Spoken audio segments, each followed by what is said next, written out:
A reading from the first book of the Kings. The stream in the place where Elijah lay hidden dried up, for the country had no rain. And then the word of the Lord came to Elijah, "Up and go to Zarephath, a Sidonian town, and stay there. I have ordered a widow there to give you food." So he went off to Sidon. And when he reached the city gate, there was a widow gathering sticks. Addressing her, he said, "Please bring a little water in a vessel for me to drink." She was setting off to bring it when he called after her. "Please," he said, "bring me a scrap of bread in your hand." "As the Lord your God lives," she replied, "I have no baked bread, but only a handful of meal in a jar and a little oil in a jug. I am just gathering a stick or two to go and prepare this for myself and my son to eat, and then we shall die." But Elijah said to her, "Do not be afraid. Go and do as you have said, but first make a little scone of it for me and bring it to me, and then make some for yourself and for your son. For thus the Lord speaks, the God of Israel, jar of meal shall not be spent, jug of oil shall not be emptied, before the day when the Lord sends rain on the face of the earth."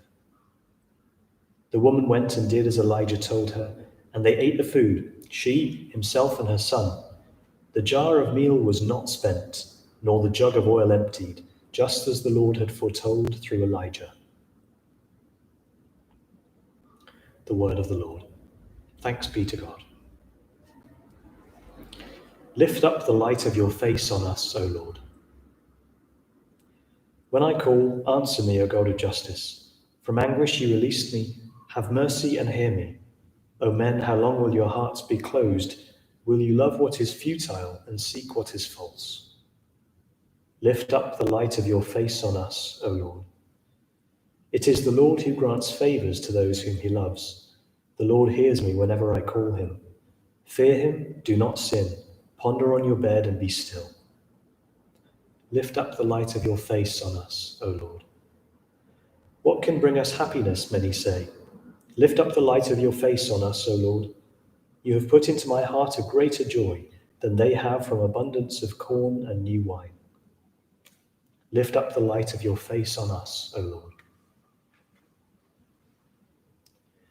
Alleluia, alleluia, alleluia. You will shine in the world like bright stars, because you are offering it the word of life. Alleluia, alleluia, alleluia.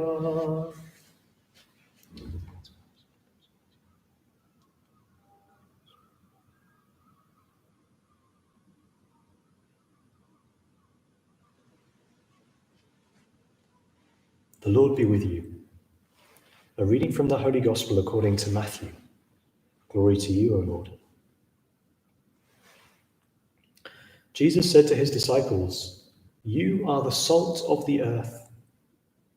But if salt becomes tasteless, what can make it salty again?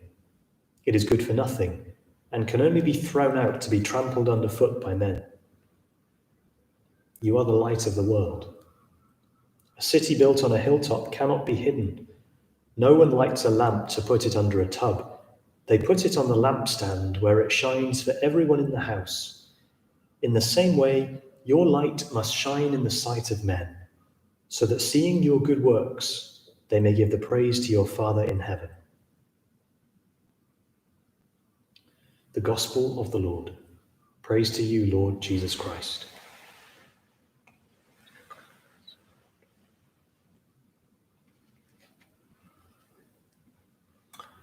It often feels counterintuitive when you come across a recipe for a cake or for something sweet that it says add in a pinch of salt. And I'm currently enjoying a chocolate granola for my breakfast in the morning. And I just noticed on the back of the ingredients that it uses Himalayan rock salt in chocolate granola. I mean, I don't see how those two things go together. And most of the time, I don't taste it. And yet, occasionally, there'll just be a little grain of salt in and amongst the other flavors, which are so lovely. And the salt is so delicious. Just a little tiny grain really brings to life a recipe I would never have thought to put salt in. And it's the case with any bread or any cake or any dessert. To add salt, you don't taste it. Certainly don't taste it after it's baked, but you don't taste it. But it needs to be there. It needs to be there to bring out the other flavors. And I love how Jesus uses so many images in his preaching that we are to be such an essential ingredient and yet hidden at the same time. It's in so much of his teaching. It's, we'll hear we're working through now each day, the 5th chapter, 6th chapter, 7th chapter of St. Matthew, the Sermon on the Mount. We'll hear him talking about be yeast that disappears in the bread, be the seed that falls to the ground and dies. Be the salt in the world that gives it its flavor, but is imperceptible. Be the light that without it we wouldn't see, and yet with it we don't notice it. I don't think to myself, gosh, it's light in this church. It just is. And now I'm aware of it, I can thank God for it, but I'm not aware when it's light. It just is light. So Jesus' encouragement to us, his commandment, you could say to us, is be so essential in the gospel that you're carrying, in the good works he talks about, that without you, the world would look very colourless, and yet with you, they don't see you, but they see your Father in heaven. They give praise to your Father in heaven. Isn't that beautiful? Isn't that a beautiful mission that we're given? To be in the world, to be salt, to be light, to give. What does salt and light do? They both heal. That you and I, the baptized, are called to heal the world we're in. And where is the world we're in? It begins in our house, begins in our workplace, begins in our school, begins in our parish.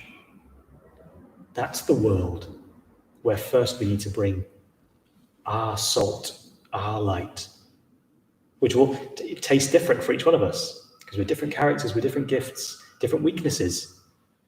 And so the particular flavor, the particular quality we give to the world will be different. And yet it's the Lord's command that we be so in the world, but not of the world. Be changing the flavor of the world from within it, to be disciples in the middle of the world. As one of the saints described it, to be contemplatives in the middle of the world. The flavor that we give to the world will not be so much about what we do, but who we are. That we are men and women in relationship with God our Father. Men and women who every day have a period of time in which they give their heart to the Lord and receive his heart in return. That's how we change the flavor of the world we're in.